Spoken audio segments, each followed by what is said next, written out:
here we go. Well, David, we are back on Monday. I kind of like this Monday night thing instead of Tuesday.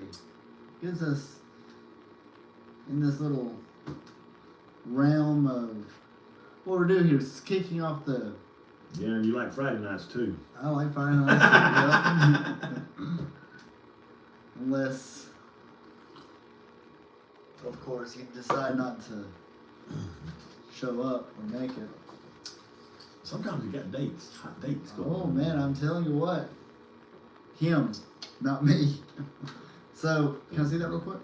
So we're late because the professor forgot his little magnifying glass, but we're improvising. So, it's all flowery and Pretty. pretty. Yeah, it is pretty. And we're going to be in Matthew 24, Mark 13, and Luke 21. Yeah, this is the What on earth is about to happen, Professor? this here's where you get a lot of different interpretations. Mm-hmm. And when I first became a Christian and got reading the Bible and all that stuff, I took it for myself that these people that profess to be a secret rapture Yeah, it's definitely not a secret, which is what we'll see. in Matthew 24 and Mark and Luke's all talking about a 7-year tribulation. Of course, I haven't read 7-year tribulation in there. It doesn't say nothing about 7 years in scriptures. Which he is correct. He is correct on that. Matter of fact, the whole New Testament, there's nothing that talks about 7 years. Or Old Testament. Oh yes, it does. About 7 years? Yeah, Daniel chapter 9. But that's Wait, are you switching on your? No. Are you changing your mind on something here? No. It talks about the 7 years of Christ, and after Christ, he died in the middle of the 7 years. We will be getting into Daniel chapter 9. A little bit, barely. Well, we get to the abomination of desolation. Yep. But Jesus wasn't talking about any end time desolation. But we'll bring out some stuff, and Yeah. I got the Greek text on Mark. I've got a commentary that was first printed in 1871. This is before the rapture theology or ideology really took off. This is before Scofield ever wrote his Bible. So you know it's going to be good. This is what Christians, and correct me if I'm wrong, what Christians have always believed. yeah, Right. And see, I only thought of one way.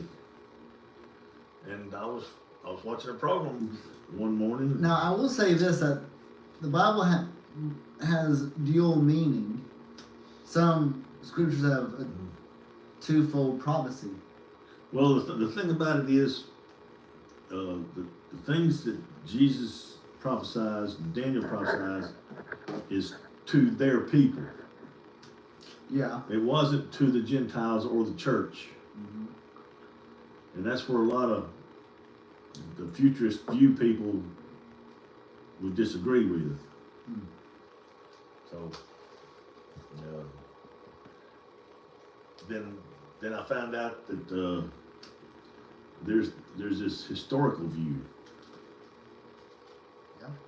And I tend to fall in that category because when I got studying Martin Luther and Calvin and all them and their works, they were more of a historic theology. Yeah. As a matter of fact, when Martin Luther wrote in 94 thesis or whatever, stuck it on the door. Actually, there was no pre-trib belief. No one was teaching it. Now, if you think it was being taught in the early church, it wasn't. Margaret MacDonald's the one that dreamed that up, literally. No. No? The Jesuit priest brought that up. He even wrote a book on it. What was his name? His name was Francisco Ribera. I haven't heard that. I've heard of Margaret MacDonald. But evidently she had heard of it too, for her to come up with that claim. Yeah. But he was maybe 100, 200 years before her. Mm. It was out there, but it wasn't. It hadn't grasped the into the Reform or Protestantism yet, because it's coming out of the Catholic Church. Right. And this wasn't pushed until Reformed theology come along. Well, if it hadn't been for Martin Luther and his belief in the historical view, there probably wouldn't be no teachings on from a 7-year theology. True. We'd be stuck on what Catholic, because he did this to counteract Protestantism, because Catholics were leaving the church and going over to Protestant Yes. beliefs. So, but like I said, I didn't know nothing about the historical view. Not in a sense, I didn't know about the preterist view, which claims that all prophecy is fulfilled. Of course, in that field, you got partial preterists, and then you got full preterists. Yeah. I think the partial preterists believe that some of Revelation has not been fulfilled, whereas your preterist view believes the whole Bible's been fulfilled. Oh yeah. All the only thing left is Jesus is coming again. That's all that's left for them, for the full preterist view. Yep. So you're looking probably the last 2 or 3 chapters of Revelation. It's all that's left for them. Let's get into it. But David, we have a transition. Ooh, this is a long one. We might have to bust this up into multiple sections. So Yeah. this will be a good one. Yeah, we need to keep our eye on the clock. Yeah, we're going to be trying to pull different sources out and use it and see what different ideas say. Right. So we're going to get started here. I think I can read this without my magnifying glass.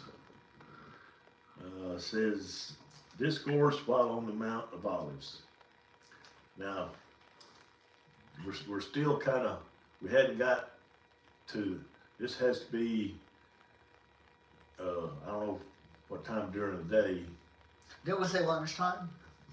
Well, he could. Jokingly. Because Wednesday evening he's going to sit down and do the Passover with his disciples. Right.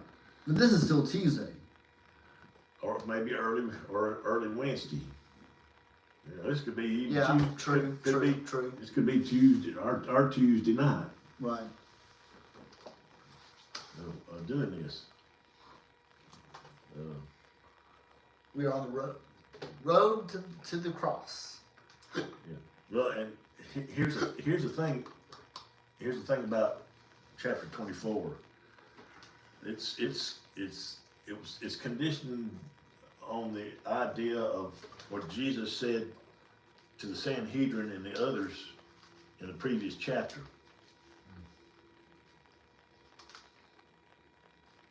Yeah. And all the questions that the scribes and Pharisees asked Jesus. And Jesus was laying boom to them.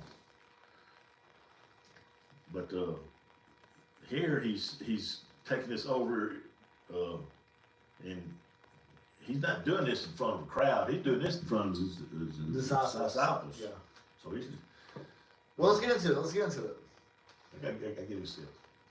Wait your whistle, huh? Hey, you want to put ice in coffee and it gets cold fast. Okay. The Kidron Valley falls away beneath the Mount of Olives, leaving a spectacular panorama of Jerusalem and the Temple Mount to the west. The vista from the Mount of Olives provides a setting for a final discourse of Jesus on future events. The discourse warns of approaching tribulation. The first focus is the near future and the destruction of Jerusalem by the Roman army, and all three synoptics warn of this impending catastrophe. But Luke provides an explicit allusion to the sack of Jerusalem under Titus in AD 70. Some scholars think that Luke's writing of Jerusalem being surrounded by armies, Luke 20:21, and trampled by Gentiles, chapter 21, verse 24, indicates that the fall of Jerusalem is in that year had already taken place. Thus Luke recorded Jesus' words in light of the actual calamity that befell the city. Other scholars suppose that Luke 21:20 is an actual prediction of the Roman crushing the Jewish revolt. The second focus of the Mount of Olives discourse is the distant future. Eschatology is the technical term in Judaism that refers to events attending the end of time. The destruction of Jerusalem was seen by Jesus and the gospel writers as a symbol or anticipation of the catastrophe of the end time, before which the Son of Man will return in glory. Jesus' instructions to the disciples on what to say when they are hailed before the authorities is included by Mark and Luke in this eschatology discourse. Matthew's gospel reports these words earlier as part of Jesus' mission, instructions to the 12 disciples.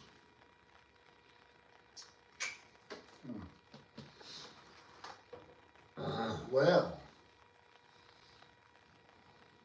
which brings us to Matthew 24.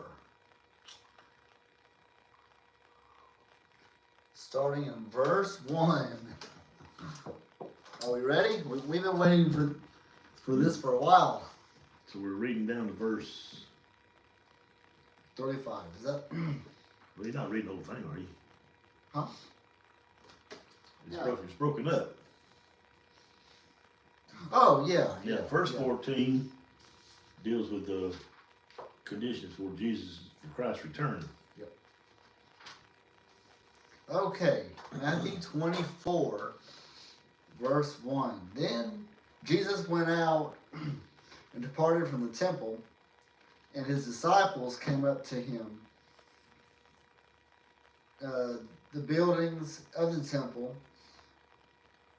And Jesus said to him, "Do you not see all these things? Assuredly, I say to you, not one stone shall be left here upon another that shall not be thrown down." Now, what is that talking about, David?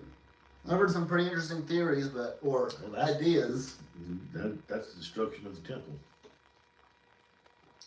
Yep. And That's it. because he mentions the temple. Yep. Sure. Now, as he sat on the Mount of Olives, the disciples came to him privately, saying, "Tell us when these things be, and what will the sign of your coming in the end of the age. So David, what is that telling us? When are you coming, and what are the signs that we need to be watching for? You see, at that point, they were waiting for Jesus to come, like, be king right then, right? But if we get our chart right here that we Well, refer to sometimes, you the see, biggest thing is at the end of the age. yes, I think in your King James version it says world. I don't think so. Key that up on your telephone. So, which, yeah, I think you're right. But yeah, well, let's make sure that's right. So the disciples were here around the time of Jesus, walked with him and talked with him, but Jesus is going to start referring to right now, well, 2,000 years after that, which we'll be referring to this timeline here sporadically. Let's see, Matthew chapter 24.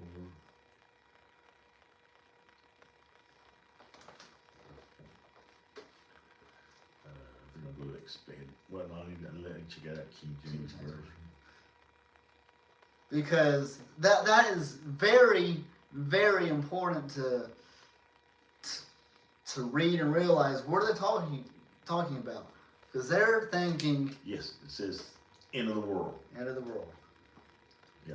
Which I like that better because it's the end of No, the this world. this is the correct age. Is the correct word, not the word world. Are you sure? Yes. What makes it say that? Yes, you'll find most of your translations use the word age and not world. And so what I'm taking from this, it's not the end of the world, but the end of an age, or an eon, or a time period. And that time period would be the Jewish time period. So you don't think it's the time period of the Gentiles? Nope, it's in time period of, remember, we're not talking about Gentiles, we're talking about Israel. We're talking about Israel. We're not talking about Gentiles, we're talking about Israel. The end of the age. Yeah. It's the end of Israel. And its downfall starts after the 490 years mentioned in Daniel. Yeah. Not the 483, but the 490. Now,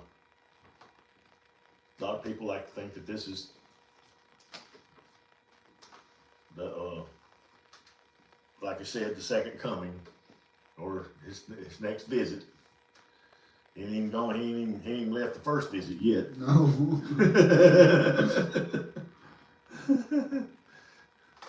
So, But it is interesting when we get to verse 29. We'll get there. And Jesus answered and said to them, "Take heed that no one deceives you, for many will come in my name, saying, I am the Christ, and I will deceive many. And you will hear of wars and rumors of wars. See that you are not yet troubled, for all these things must come to pass, but the end is not yet." You think it's the end of that age? now, who's he talking to here? The disciples. Right. And what's he telling them? Beware of those who come in my name. No. He's not talking about Gentiles. He's talking to his disciples. He Hey. says them. David, He's talking to them. if they were thinking that way, I want you to think about it. They would not have crucified him. people coming in my name. There's people today that's claiming to be Jesus. Well, they did it back then too. Not while he was still alive. No, after he was dead, they did. You got to remember, it's 40 years between the day he died and the destruction of Jerusalem. There's a lot of time for wars and rumors of wars and people coming and telling them that they're Jesus. And Yeah. I guess that could be a age-old thing, right? well, like I said, he's telling this to them. They and Matthew and Mark, Luke got it from the disciples too, and wrote this down. So what we're looking at is a lot of the stuff he's writing to them about he's writing to Israel. But aren't we not seeing wars and rumors of wars today? That doesn't apply to the scripture. There's always been wars and rumors of wars. The thing about it is, back in Jesus' time, the Romans Empire was going through a time of peace called the Pax Romana. So the only thing that Romans have to mess with is civil uprisings. They weren't fighting another country.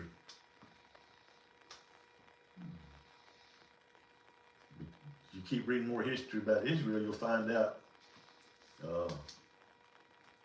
that they practically had to fight Israel. In AD 70, there was a war. Yeah, there's been millions of wars, I'm sure, since then.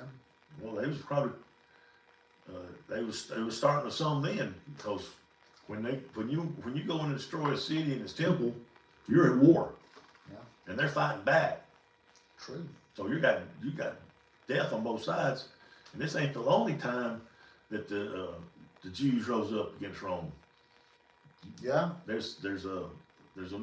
know there's another time after 100 AD that they did that. Yep. Rose up against Rome.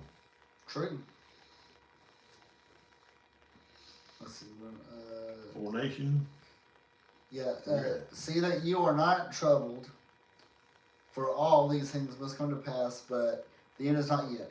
Nation will rise against nation, and kingdom against kingdom, and there will be famines and pestilences and earthquakes in various places. All these are the beginning of sorrows. Then they will deliver you up to tribulation and kill you. Kill who? Oh, I think I see what Kill you're saying. the apostles. Yeah. Okay. This is making a little bit more sense. Yeah, okay. And you, what is it? Come on, finish what it says. Hold on, I lost my place. Verse 9, is it verse 9? Yeah, verse 9. And you will be hated of all nations for my name's sake. And then many will be offended, will betray one another, and will hate one another. Then many false prophets will rise up and deceive many. And because lawlessness will abound, the love of many will grow cold. But he who endures to the end will be saved. Dave, what does that mean? The ones that he's talking about his disciples, and probably those that they convert.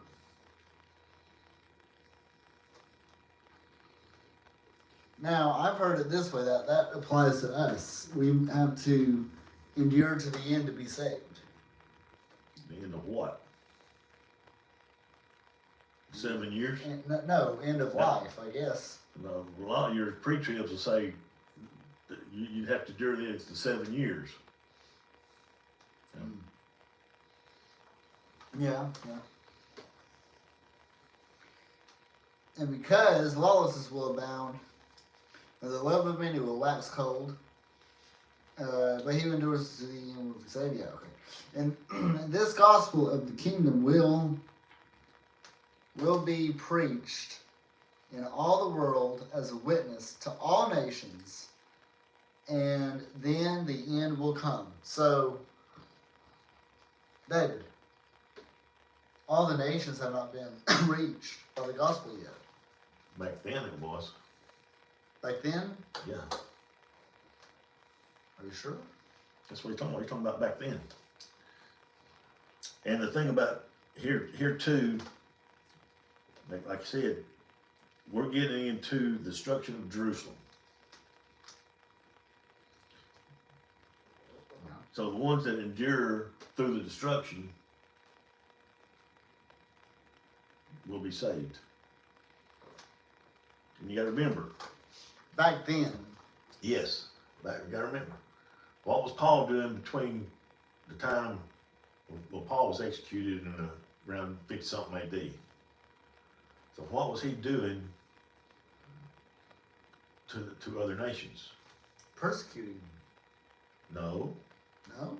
After he got saved, Oh, what did he do? He evangelized. All right, he's going to the other nation. Well, the word was getting to the other nations. Thomas took it to India. I think you had one of the others went to Spain with it. It was getting out there. It was going to the known Roman Empire. It may not got to the Chinese. Yeah. But it was getting to the core of the nations that were within the Roman Empire. Well, David, go ahead and get. Hold on, let's see. Get the abomination of desolation. Okay. Therefore, when you see the abomination of desolation spoken of by Daniel the prophet standing in the holy place, whoever reads, let him understand. Then let those who are in Judea flee to the mountains. Let him who is on the mountain or on the housetop not go down to take anything out of his house. Let him who is in the field not go out back to get his clothes. But woe to those who are pregnant, and to those who are mourning, and to those who are nursing babies in those days. And pray that your flight may not be in winter or on the Sabbath. For then there will be great tribulation, such as not been seen since the beginning of the world until this time. No, nor never shall be. And unless those days were shortened, so flesh would be saved, but for the elect's sake, those days will be shortened. Then if anyone says to you, look, here is the Christ, or there, do not believe. For false Christ and false prophets will rise and show great signs and wonders to deceive, if possible, even the elect. See, I have told you beforehand. Therefore, if they say to you, look, he is in the desert, do not go out. Or look, he is in the inner rooms. Or do not believe it. For as the lightning comes from the east and flashes to the west, so will be the coming of the Son of Man be. For wherever the carcass is, there the eagles will be gathered together. So the abomination of desolation, spoken by who? Daniel. In what chapter? 9. Oh no. Daniel 9. That is 27. So he will make a firm covenant with many. Well, let's talk about that. With 1 week. Now who is the he? Let's not get into it too much, but who's the he? What verse you in? 27. See, how many? That's the last verse, isn't it? Yes. Because remember in 2026, the Messiah will be cut off, but not for himself, because we know that Jesus wasn't crucified for his own Yeah. Well, see, the glory. first half of 27 goes with the first half of 26. Yes. So whoever's in the first half of 26, who'd you say it was? The Messiah. Well, he's in the first half of 27. Okay. So in the middle of the week, he will put a stop to sacrifice an offering. So they're not doing their sacrifices because they don't have their temple built. It don't matter. The ripping of the curtain is when he was crucified to show them that the sacrifices were to stop. That was the holy of holies veil that covered the rest of the temple, separated it. That's what the ripping of the veil's for, is to show that I'm stopping the sacrifices. Oh, Old Testament. Old Testament sacrifice. Yeah. Never heard that before. He's the last sacrifice. God does not want any more sacrifices. And the abomination of desolation. So this is where it turns. Going from part 2 of chapter verse 26. You take the last half of 26 and the last half of 27 and put them together. Okay. And the abomination of desolation will be on a wing in the temple until it decreed the destruction and poured out on the desolate. So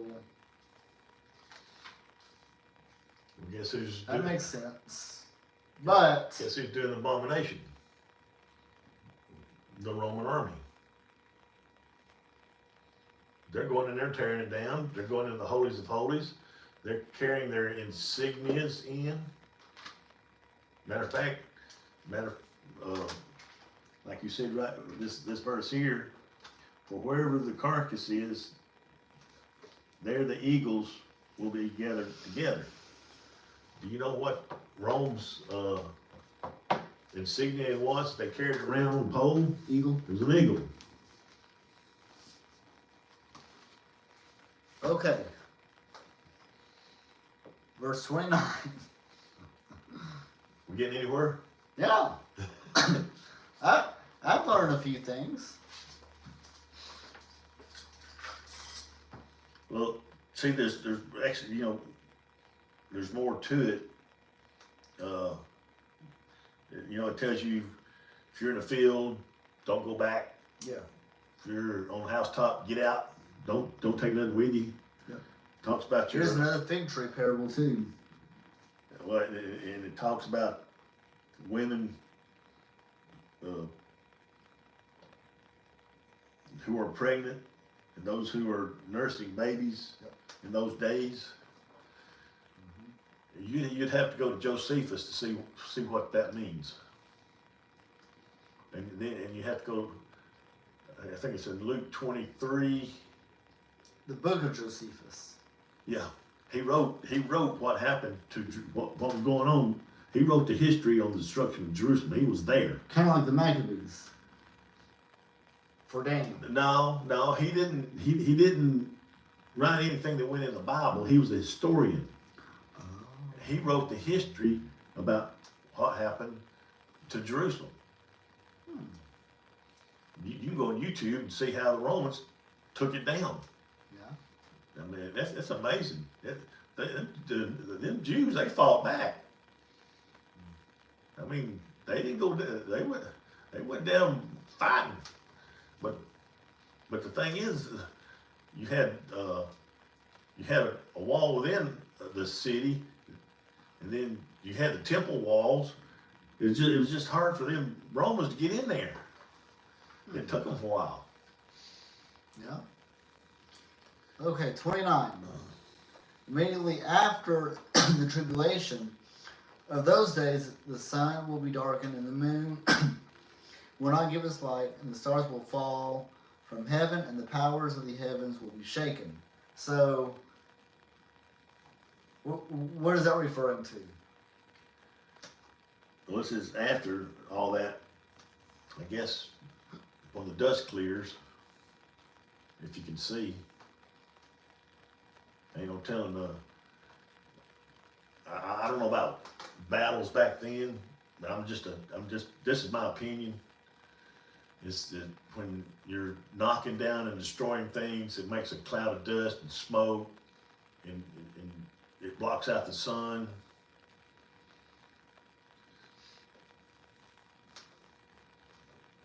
But we can check another. Yeah. I've got another source on that if you want to check on that, or do it now or do it later. Go ahead while we're there. Okay, this is on the sun, moon, and stars. Matter of fact, this is the only place that's mentioned. Wait, what? The sun, moon, and stars. It's mentioned several times in the Bible. Oh yeah. We'll read this and see what it says. It says, immediately after the tribulation of those days, the sun will be darkened, the moon will not give its light, and the stars will fall from heaven, and the powers of the heavens will be shaken. In Mark it says, but in those days, after that tribulation, the sun will be darkened, the moon will not give its light, and the stars will be falling from heaven, and the powers of the heavens will be shaken. And then Luke, we'll be reading this again when we get. Yeah. And there will be signs in sun and moon and stars, and upon the earth distress of nations, and perplexity at the roaring of the sea and the waves, men fainting and with fear and with foreboding of what is coming on the world, for the powers of the heavens will be shaken. A little bit different. Yeah. Because it says there'll be signs in the sun, moon, and stars. Yep. A little bit, not exactly, it didn't say it to be darkened or what. It says, in trying to understand the many signs of the coming tribulation that the Lord spoke of, we may very well forget that we're still reading all that discourse. This places the reference about the sun, moon, and stars within the context of the coming destruction of Jerusalem, the temple, and the kingdom being given to another. The distress of nations, men fainting with fear and foreboding of what was coming, and symbolically stated as the shaking of the powers of the heavens. We know from history that the horrible tribulation Jerusalem endured by the Roman army from 67 to 70 AD caused the destruction of the city and the temple. This brought the end of the Mosaic age, there's the word age, and ushered in the moving or shaking of the celestial bodies in a common theme in the Bible. It's simply some kind of great change in polity or politics. Yeah. Yeah. In this particular passage is about the ushering in of the Messianic or Kingdom Age. Matthew 21:43 says, therefore I tell you, the kingdom of God will be taken away from you and given to a nation producing the fruits of it. The uses of celestial orbs being put for calamity.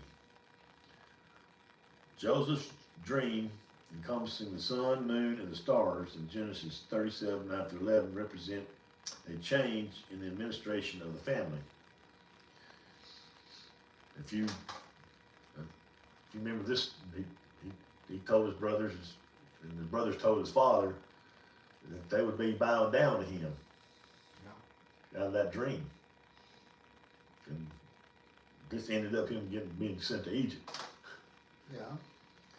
Okay, the Lord promises Zerubbabel that he will shake the heavens, meaning that he will bring down all the kingdoms that troubled Judea in Hosea 2, verses 6 and 21.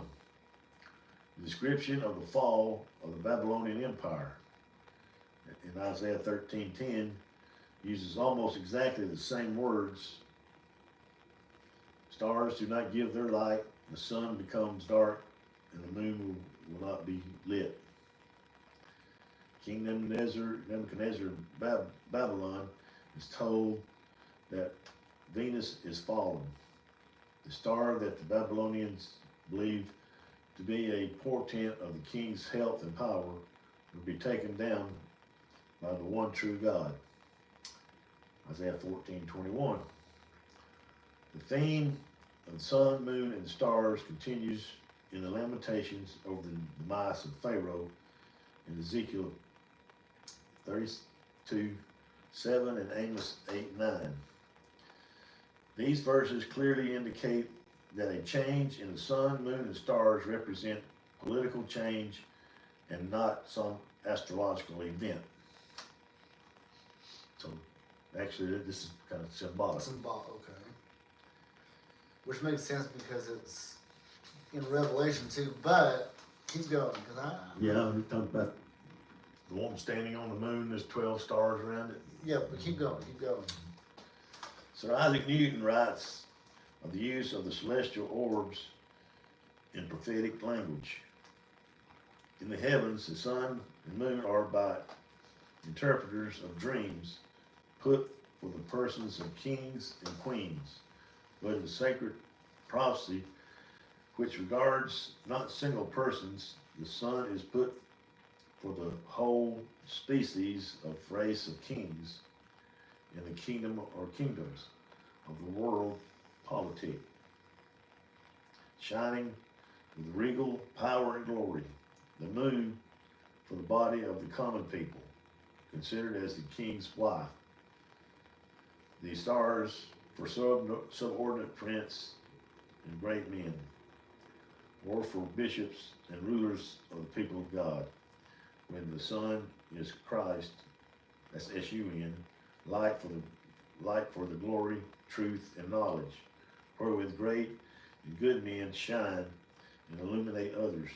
Darkness for obscurity of condition and for error, blindness and ignorance, darkening, smiting, or setting of the sun, moon, and stars for the ceasing of a kingdom, or for the desolation thereof, proportional to the darkness, darkening the sun, turning the moon into blood, and falling of the stars for the same, new moons for the return of a dispersal people into a holy politic or ecclesiastic.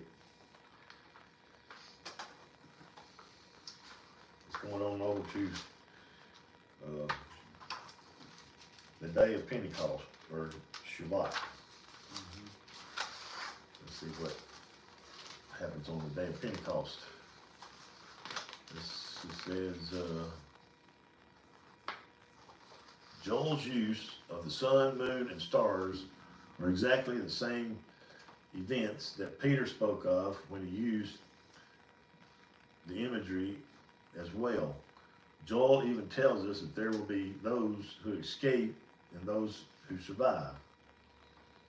In the Olivet Discourse, the Lord speaks of war and rumors of war preceding the destruction of Jerusalem and the temple. Joel's prophecy states its signs in the heavens and on earth, seen in the form of blood, fire, and smoke. That's the aftermath of a war. Yeah. Joel's prophecy states its signs in the heavens and on the earth, seen in the form of blood, fire, and smoke. The prophecy was fulfilled by the Roman legions as it destroyed everything in their path. We know that because of this prophecy, there were those who escaped in the city to Perea, just as they saw the coming Romans. We know there were survivors. Those survivors were your Christian Jews. I don't know if any other Jews tagged along, but they knew the signs because they had been taught. And it shall come to pass afterward that I will pour out my spirit on all flesh. Your sons and your daughters shall prophesy. Your old men shall dream dreams, and your young men shall see visions. Even upon the men servants and maidservants in those days I will pour out my spirit. And I will give portents in the heavens and on earth, blood and fire, and columns of smoke. The sun shall be turned to darkness, the moon to blood, before the great and terrible day of the Lord. And it shall come to pass that all who call upon the name of the Lord shall be delivered. For in Mount Zion and in Jerusalem there shall be those who escape, as the Lord has said, and among the survivors shall be those whom the Lord calls. Christians. Joel didn't know this. His Old Testament. Yeah. Peter uses the same words found in Joel's prophecy. The sun shall be turned into darkness and the moon into blood before the day of the Lord comes. It says the prophecy is fulfilled in the eyes of the people standing before him. In Peter's quote of Joel 2:31, we learn that the change in kingdom will be witnessed by the Spirit given to the sons and daughters, dreams and visions seen, maids and servants coming to know the Lord. Okay, in Acts 2:14 through 21, Peter says here, but Peter, standing with 11, lifted up his voice and addressed them, men of Judea and all who dwell in Jerusalem, let this be known to you, and give ear to my words. For these men are not drunk, as you suppose, since it's only the third hour of the day. But this is what was spoken of by the prophet Joel. And in the last days it will be, God declares, that I will pour out my spirit upon flesh, and your sons and your daughters shall prophesy, and your young men shall see visions, and your old men shall dream dreams. Yea, and on my men servant and maid servants in those days I will pour out my spirit, and they shall prophesy. And I will show wonders in the heavens above, and the signs on the earth beneath, blood and fire, and vapor of smoke. The sun shall be turned into darkness, and the moon into blood, before the day of the Lord, before the Lord comes, the great and manifest day. And it shall be that whoever calls on the name of the Lord shall be saved. And it would be less than 40 years that the temple would be destroyed.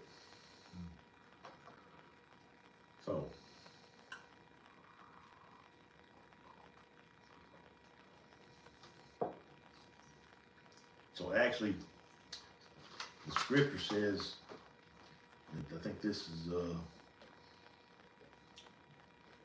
after the destruction, about the sun, moon, and the stars. But I can't figure out, I'm with you, I almost agree with that, but what are the signs? Wouldn't the sun and the moon go dark? Wouldn't everybody notice that? And I'm not talking about smoke, I'm not talking about an eclipse, I'm talking about... No, this don't happen until after the tribulation. Yeah. Not before, it happens after. When is the tribulation? It's when Rome takes down Jerusalem. But you're saying that's already happened. Yeah. See, he's equating the sun, moon, and the stars with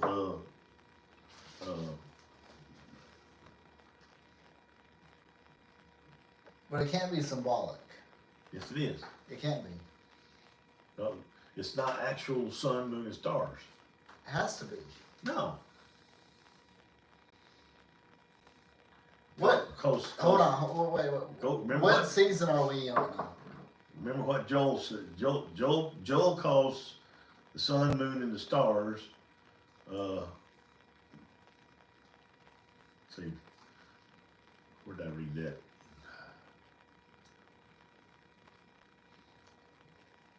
He calls the stars fire, Yeah. and one of them smoke, and I think the other one's just darkness. Well, the sun, moon, and stars are also placed up there for signs and seasons, right? It's kind of like, what season are we in now? We're in fall. It don't matter what season it is, as long as Jerusalem's destroyed. When you destroy something and you set it on fire and it smokes and it's dark because of the smoke, you can do that in any season. Yeah. You can be winter. You can have wintertime snow on the ground. If you destroy a city, if the smoke's gonna. I just think it's more than that. I think it's more than just smoke. I think this is the time of the rapture, because in Acts, it can't be when Peter tells you that this has been fulfilled. hold on, in Acts 1:10,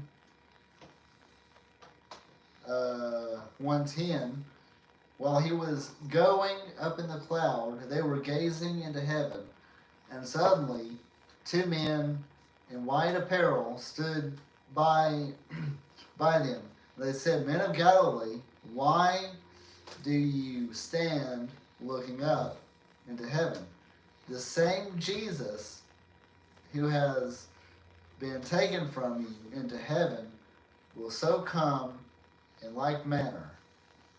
So Jesus went up in a cloud, right? Yeah. And he's coming back in a cloud, right? In a sense, maybe not. In like manner, which, Well, like manner doesn't mean have to be in the cloud, because he's supposed to be coming back on a white horse, and everybody's supposed to see him, even the blind. exactly. But let's finish this out. We might have to do Mark and Luke in the next session. That's okay. I figured it would be this way. This is good. Well, I'm still not through reading. Oh, go ahead. I'm sorry. Now he's going to talk about astrology. Oh no. Yeah.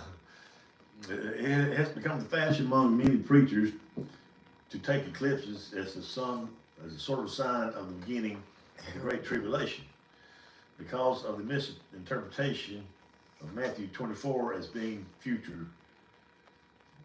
They are ignoring many important facts, just like you are. I'm just reading it for what it says. I don't know what Josephus says. I've never read the book. The kind of preaching that certain astronomical events will align with prophecy is nothing more than old wives' tales. But at times, using the sun, moon, and or stars as Kind of like the zodiac, right? portents of future events rises to the point of being astrology or augury. During the Second Battle of Syracuse in 415 BC to 413 BC, a lunar eclipse occurred, causing the priest to suggest the Athenians put off their attack for another 27 days. The Syracusans took advantage of this with 76 of their own ships. They attacked the Athenian ships in the harbor.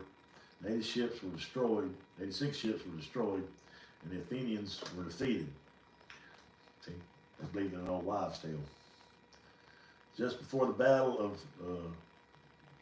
Guatemala, 331 BC, between Alexander the Great and Darius, king of Persia, there was a lunar eclipse. Astrologers at that time reported that it was a portent of Darius's defeat. Columbus, armed with an almanac, tricked the Indians in 1514 into believing he had great power by telling them he could affect the moon. Such superstitious, non-scientific practices are forbidden in the Bible.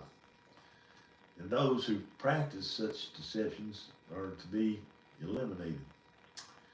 You sh- Exodus 22:18 says, "You shall not permit a sorceress to live." For your information also, the blood moon hoax. The end of the Mosaic age.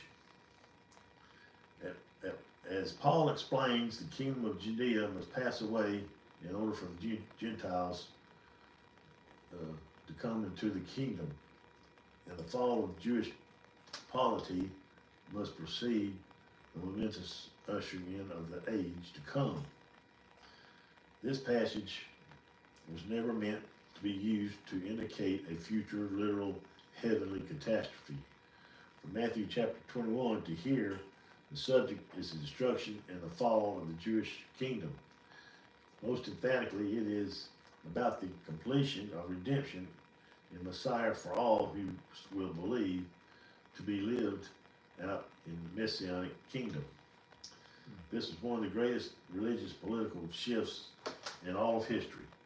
The kingdom of God, removed from the Jews, was given to all who believe in Messiah, regardless of nationality. The destruction of the temple ensured that there would be no more sacrifice for sin. That's why I believe there'll never be another one built.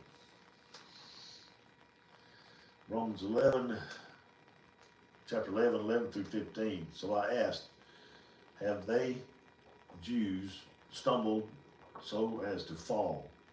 By no means. But throughout their trespass, salvation has come to the Gentiles so as to make Israel jealous. Now of their trespass means riches for the world, and if their failure means riches for the Gentiles, how much more will their full inclusion mean? Now I'm speaking to you Gentiles, inasmuch then as I am an apostle to the Gentiles, I magnify my ministry in order to make my fellow Jews jealous, and thus save some of them. For if their rejection means the reconciliation of the world, what will their acceptance mean but life from death? Is there another page? How about light once was the temple worship was being slowly put out as the nation of Gentile and Jewish believers rose on its ashes.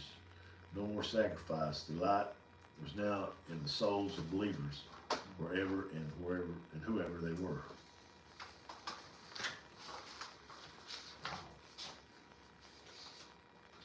That is in stream. Yeah. Okay. Here we go, the coming of the Son of Man. Yep. The sun and the moon will go dark, and the stars will fall from heaven, and the powers of the heavens will be shaken. Then the sign of the Son of Man will appear in heaven, and all the tribes of the earth will mourn. They will see the Son of Man coming on the clouds of heaven with power and great glory, and he will send his angels with a great sound of a trumpet. The rapture, right? Or a second coming. Yeah. Yeah. So Let's not get the rapture and second coming mixed up. So there's not a gap there. No, this is Jesus coming after. He's coming after the world. Yeah. That's what they think this means. This is the end. And we're still talking about Jerusalem and its fall. The second coming has nothing to do with back then. The second coming has to do with future. Well, you read in Acts 1 about them seeing him go, Yeah. come back as go. Hold on a second. And he will send his angels with a great sound of a trumpet, and they will gather together his elect from all four winds, from one end of heaven to the other. Revelation 6 is basically the story of Matthew chapter 24. This, the seals, Well, not necessarily. it is, but it gives it more detail. Now, the sixth seal in 12, then they saw him open the sixth seal. A violent earthquake occurred, and the sun turned black like sackcloth of hair, and the moon became like blood, and the stars of heaven will fall to the earth as a fig tree drops its unripe figs when shaken by a high wind. The sky will be split apart like a scroll being rolled up, and every mountain and island will be moved in its place. Then the kings of the earth, the nobles, and the generals, the rich, the powerful, every slave, free person, so that would cover everybody, right?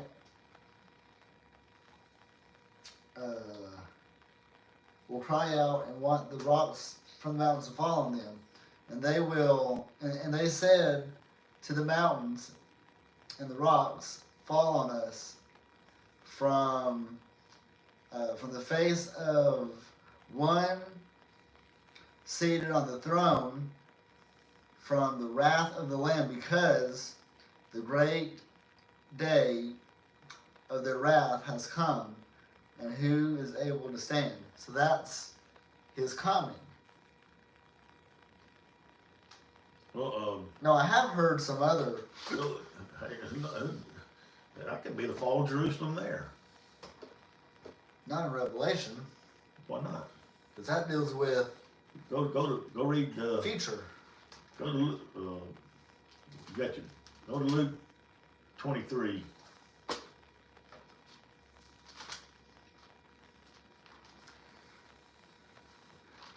Luke 23, what verse? I think it's 14. It's where Jesus is carrying the cross to Golgotha.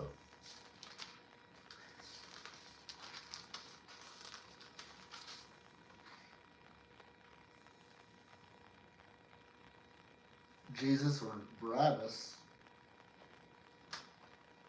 Is that it? You go to chapter 23. Luke 23, yeah. It's probably on further then. It's where he's carrying the cross, and the women are weeping for him. I'm pretty sure it was chapter 23. We'll find it for the next session. Let's finish.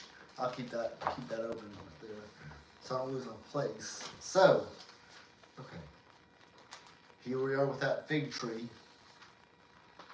Let's land this up right here. Yeah. And it says, now learn this parable from the fig tree. When its branch has already become tender and puts forth leaves, you know that summer is near.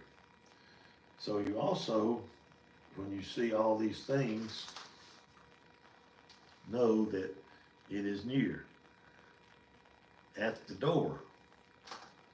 Now that's something pretty profound right there, because it's, I think James and Peter uses near. Assuredly, I say to you, this generation will not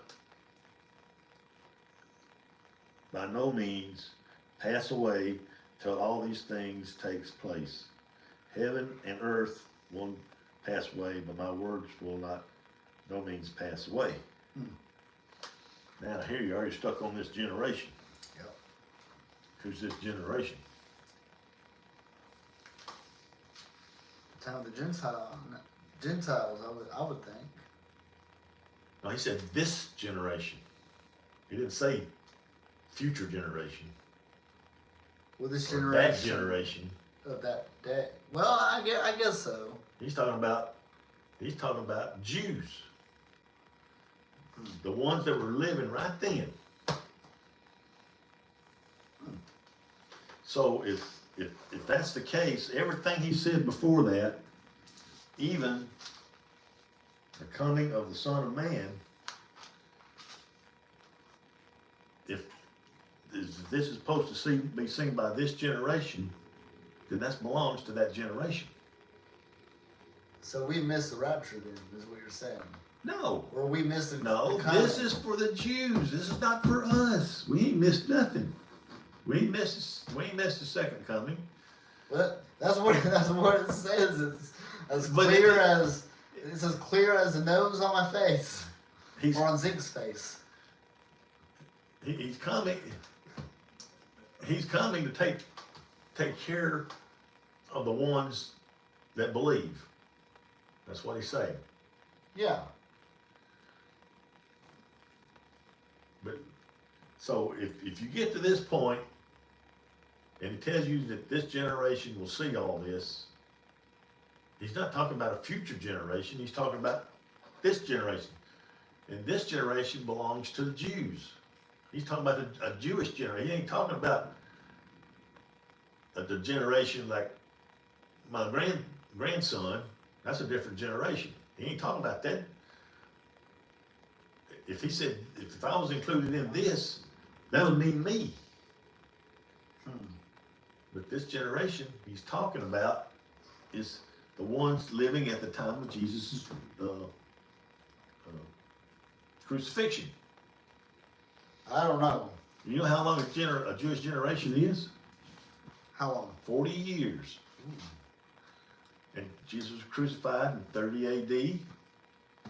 The temple was destroyed in 70 AD. How long is that? That's 40 years. This generation gets to see the destruction of Jerusalem.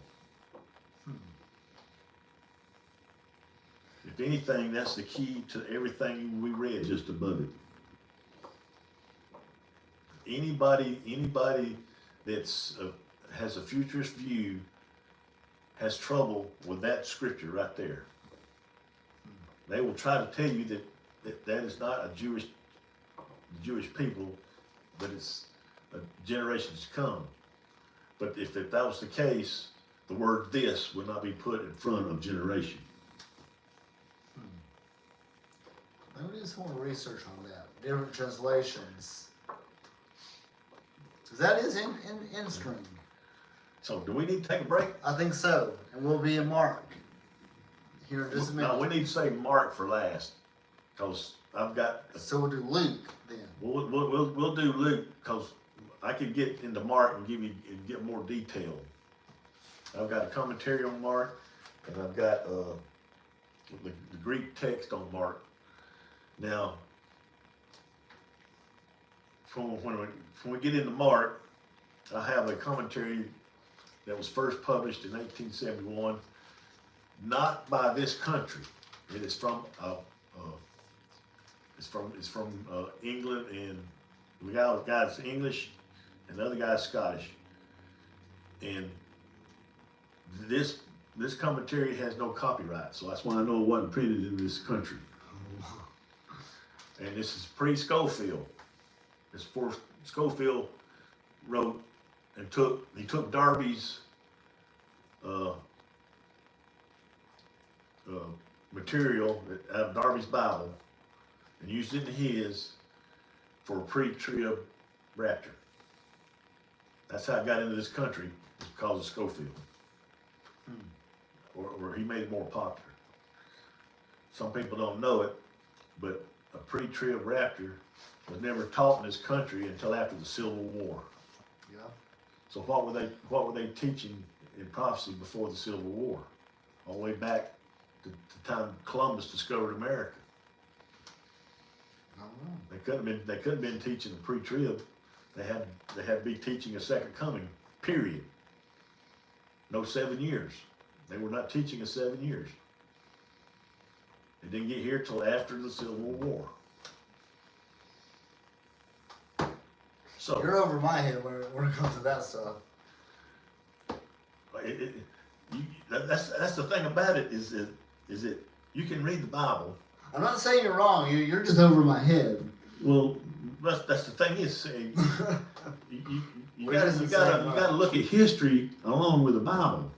You just can't read the Bible and say, well, this means this, and sun and moon and stars is literal, not symbolic.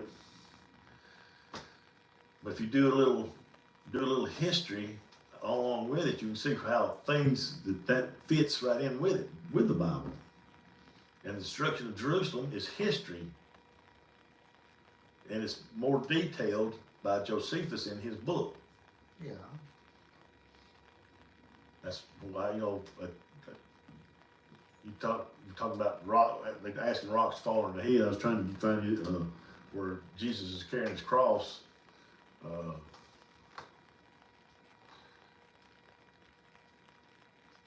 we'll be in Mark and Luke in the next one. Well, We'll be. the thing is, we won't be reading about Luke. Yeah.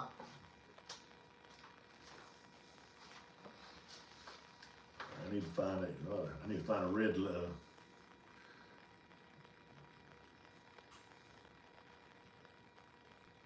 Here's this one. Maybe it's not. Oh, here it is. Yes, it's in Luke 23, starting verse 27. Following him was a large crowd of people, including women who were mourning and wailing for him. But Jesus, turning toward them, daughters of Jerusalem, do not weep for me, but weep for yourselves and for your children. For behold, the days are coming when they will say, blessed are the barren, and the wombs that have not given birth, and the breasts that have never nursed. Then they will begin to say to the mountains, fall on us. There we go. And to the hills, cover us. For if they do these things when the tree is green, what will happen when it is dry? This is not an end time prophecy. No, that's. He's telling them about Jerusalem. Because he says, do not weep for me, but weep for yourselves and your children. So if that's the case of him wanting rocks to fall on them, he's talking about this generation. His generation. These are the ones, this is the generation that will be in Jerusalem when it falls. And we'll be talking about that more detail when we finally get there in about 2 years. At the rate we'll be going. Well, the thing about this is that being under siege for so long, they ran out of food. They would eat anything they could get their hands on. Yeah. They ate their children. That's why it was such a tribulation they've never seen before, and will never be seen again. It's what went on inside them walls. But I think it's just it's going to get worse.